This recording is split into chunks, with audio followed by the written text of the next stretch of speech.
샬롬, 복된 토요일입니다. 오늘은 하박국 2장 12절로 20절의 말씀, 물이 바다 덮음 같이, 이 제목으로 말씀 나누고자 합니다. 물이 바다 덮음 같이 여호와의 영광을 인정하는 것이 온 세상 가득하리라. 물이 바다 덮음 같이, 물이 바다 덮음 같이, 물이 바다 덮음 같이. 예, 이 찬양이에요. 이거 오늘 설교 끝이에요. 자, 여러분 끝이에요. 우리는 어제 본문에서부터 하나님의 두 번째 질문을 보고 있습니다. 이어지는 거예요. 하박국이 하나님 앞에 항변했던 게 뭡니까? 하나님 어찌하여 의인인 나를 악인을 통하여 벌하려 하십니까? 하나님, 내가 잘못한 것에 대해 벌 받는 것 인정합니다. 용납합니다. 예, 제가 잘못했으니 벌 받겠습니다. 그런데 왜 하나님, 그 체벌하는 과정에서 매들고 온 사람이 왜 저 나쁜 사람이에요? 왜 저 악인이에요? 이건 아니지 않습니까? 이거거든요. 납득이 돼요. 이해가 돼요. 우리도 그러지 않습니까? 내가 잘못해서 벌 받는데 무슨 항변을 할 게 있겠습니까? 무슨 변명이 필요하겠습니까? 벌 받아야죠. 근데 문제는 뭐예요? 그 매를 들고 온 사람이 나보다 더 악한 사람이야. 내가 인정할 수 없는 사람이야. 나는 벌 못 받겠다. 이렇게 되는 것 아니겠냐라는 겁니다. 거기에 대해 하나님의 대답이 뭡니까? 네 말 맞아. 나도 알아. 그리고 그 바벨론이 얼마나 무자비하고 얼마나 악하고 얼마나 잘못된 것인가에 대해 하나님은 말씀하셔요. 오늘 본문도 그거예요. 그리고 그들의 모습 역시 악인이기 때문에 그에 상응하는 대가와 처벌과 책망을 반드시 받아. 고로 믿음을 가지고 있는 너희들을 어떻게 살아야 하는 줄 아니? 오직 의인은 믿음으로 말미암아 살리라. 이 말 잊지 마라. 그래서 뭐라고 했습니까? 마음판에 새겨라. 왜요? 달려가면서도 읽을 수 있게 하라고 하는데 그 방법은 오직 하나, 내 마음에 새기는 거거든요. 내 생각에 새기는 거거든요.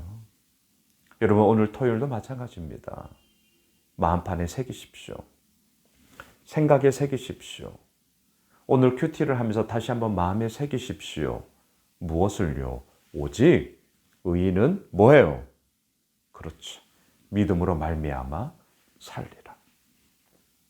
오직 의인은 믿음으로 말미암아 살리라. 그 믿음은 뭡니까? 저는 늘 이렇게 고백합니다.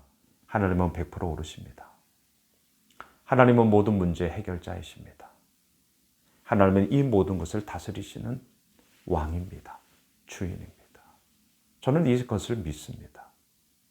그래서 어제 우리 카톡 채널방 큐티 나눔에도 이렇게 마무리를 했어요. 고로 이런저런 많은 문제들 앞에 사람에게 엎드리는 것이 아니라 하나님께 엎드려라. 하나님께 엎드려라. 그것이 양 목사 네가 해야 할 일이다. 그것이 예수 호메실 교회 성도들 너희들이 해야 할 일이다. 그렇습니다. 자, 이런 흐름 속에 오늘 본문이 계속해서 하나님의 대답이에요. 자, 여러분 12절 보세요. 피로 성읍을 건설하며 불의로 성을 건축하는 자에게 화 있을진저. 이들이 누구예요? 하박국이 그렇게 따졌던 악인, 더 정확히 말할까요? 바벨론 사람들을 뜻합니다. 그래, 바벨론 사람들이 지금은 너를 심판하는 매, 도구로 내가 쓰고 있지만 그들 역시 잘못된 거 알아. 내가 그냥 놔둘 것 같니? 아니야. 아니야. 그들에게도 하나님의 체벌과 합당한 심판이 그들 가운데 있어. 지금 이 얘기하는 거예요. 13절 보세요. 민족들이 불탈 것으로 수고하는 것과 나라들이 헛된 일로 피곤하게 되는 것이 만군의 여호와께로 말미암음이 아니냐. 여러분, 모든 것이 다 하나님으로 말미암아 이루어지는 것임을 오늘 우리에게 말하고 있습니다. 그래서 앞서 오늘 말씀의 제목이에요. 14절, 이는 물이 바다를 덮음같이 여호와의 영광을 인정하는 것이 세상에 가득함이니라. 할렐루야. 보세요. 하나님의 대답이 뭐예요? 하나님이 왜 악한 사람을 도구로 삼아 의인을 심판하는 그 도구로 쓰고 있습니까? 이유가 뭐예요? 역설적인 건데요. 그 악인이 나를 심판할 만큼 나의 악과 나의 죄의 깊이와 넓이와 높이가 심각하다는 거예요. 그걸 깨달으라는 겁니다. 자, 다시요. 의인인 나가 하나님으로부터 심판을 받아요. 징계를 받아요. 근데 그 징계의 도구로 악한 사람이 나를 징계하려고 왔어요. 말이 안 되잖아요? 납득이 안 되잖아요? 그런데 여기에만 멈추지 마시고 뒤집어서 생각해 보세요. 그만큼 하나님이 보시기에 나의 악이, 나의 죄의 문제가 더 깊구나. 심각한 거구나. 이게 얼마나 심각하면 하나님께서 저 악한 사람을 도구로 삼아 나를 징계하려고 하시는 걸까? 여러분, 이걸 알아야 됩니다. 여러분, 이걸 우리가 알아야 합니다. 그리고 한 걸음 더 나갑시다. 왜 하나님이 이렇게 하십니까? 그 심판의 과정, 그 징계의 과정을 통해서 우리를 돌이키게 하시고 우리를 바른 길로 가게 하시고 또한 그 가운데서 하나님의 이루어 나가심이 얼마나 큰지를 보여주실 터인데 오늘 보면 14절. 이는 왜냐하면 물이 바다를 덮음같이 여호와의 영광을 인정하는 것이 온 세상에 가득하게 하기 위해서다. 하나님의 궁극적인 비전, 하나님의 궁극적인 소망이 너무나 분명하지 않습니까? 내일 주일 이제 5월 셋째 주, 지금 우리가 다니엘서 강의를 쭉 하고 있잖아요. 내일 본문에서 나누고자 하는 오늘 결론이 오늘 본문의 24절과 똑같습니다. 여호와의 영광을 인정하는 것이 어디예요? 온 세상에 가득하게 하기 위한 하나님의 꿈, 하나님의 비전, 하나님의 소망이 내일 우리 다니엘서 강의에서도 제가 보려고 합니다. 이 말씀을 인용할 거예요. 자, 미리 예고 드렸습니다. 하나님의 그 꿈이 있습니다. 하나님의 소망이 있습니다. 여호와의 영광을 인정하는 것이 교회 안에만이 아니에요. 예수 믿는 사람들 안에서만이 아니에요. 어디예요? 온 세상에. 온 세상에 가득하게 하기 위함. 이것이 하나님의 꿈, 하나님의 비전, 하나님의 계획, 하나님의 소망입니다.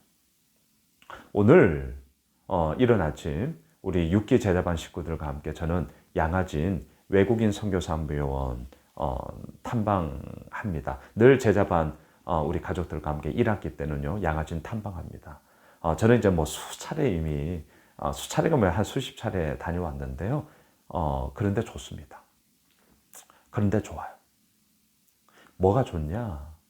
다시 한번 정말 그 순교의 피, 정말 순교의 피에 머리의 언어가 아니라 몸의 언어죠. 그의 모든 젊은 그리고 그렇게 잘 나갔던 그렇게 많이 배웠던 그 젊은이들의 순교의 피가 흘러 100여 년 흘러 지금 우리로 하여금 얼마나 풍성한 열매를 맺게 했는가.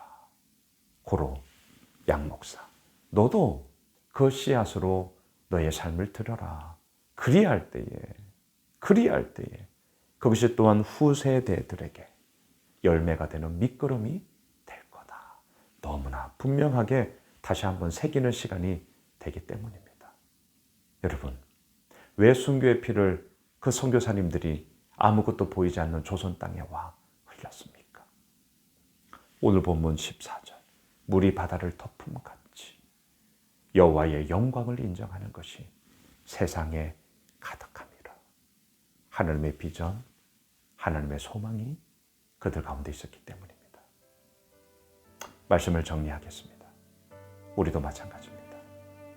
왜 큐티합니까? 왜 기도합니까? 왜 교회에 다니십니까? 왜 함께 믿음의 사람들과 함께 우리가 하나됨으로 나아가는 것입니까? 잊지 마십시오. 여호와의 영광을 인정하는 것이 온 세상에 가득하게 하기 그 자리로 하나님은 우리를 부르셨습니다. 바라기는 그 여호와의 영광을 인정하며 오늘도 주님 앞에 서는 우리 모두가 되길 주님의 이름으로 축복합니다. 기도합시다. 하나님, 그렇습니다. 우리를 통하여 여호와의 영광을 인정하는 것이 온 세상에 가득하게 하옵소서. 예수님의 이름으로 기도드리옵나이다. 아멘. 오늘 두 가지 사역이 있습니다. 육기제자반 양아진 탐방이 있고요. 또 오늘 오전 10시 반에 우리 5월 전도 및 마을 청소합니다. 많이들 함께 해주십시오. 우리 교회 알립시다. 예수님 전합시다. 이 마을도 깨끗하게 우리 청소합시다. 귀한 시간 될 것입니다. 그리고 또 내일 주일은 스승의 주일입니다. 우리 교회 학교 섬기는 모든 선생님들 축복하고요. 너무나 감사하고요. 우리 마음 다해 또 우리 선생님들을, 우리 또 교회 목자님들도 함께 아울러 우리 축복하는 시간을 가질 텐데 위에서 많은 기도 부탁드리겠습니다. 함께 기도하겠습니다.